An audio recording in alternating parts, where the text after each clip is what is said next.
नमस्कार, रयती रेसिपीजमध्ये आपलं स्वागत आहे। आज आपण आंबाडीचे फुलं किंवा बोंड्याची चटणी कशी बनवतात ती बघणार आहोत।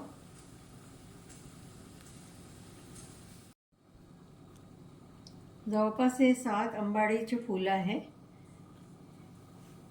इथे अर्धा चमचा जिरा घेतलाय, हे भाजून घ्यायचं किंवा कच्चं घेतलं तरी चालतं। 2 लसणाच्या पाकळ्या घेतल्या, छोटासा आल्याचा तुकडा घेतलाय, 2 मिरच्या घेतल्या।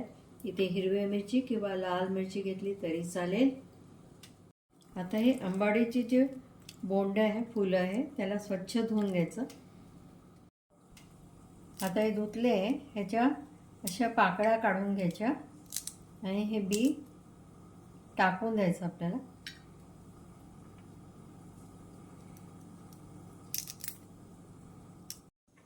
आता हे आंबाडीच्या फुलाच्या ज्या पाकळ्या काढलेल्या आहे आपण, ते साधारण छोट्या वाटीने 1 वाटी निघालेलं आहे।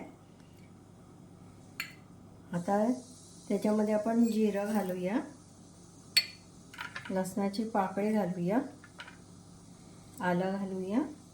आता इथे मी मिरची एकच घातली आहे, काही खूप जास्ती तिखट नको, काय आलं आणि लसूण ह्याचाही तिखटपणा येईल। 1 पाव चमचा आपण काळा मीठ घालतोय, 1 पाव चमचा साधा मीठ घालते मी।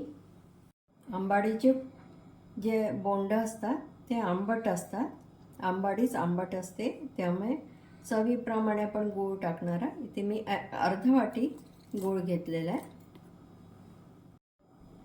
आता याला मिक्सरमध्ये छान बारीक करून घेऊया।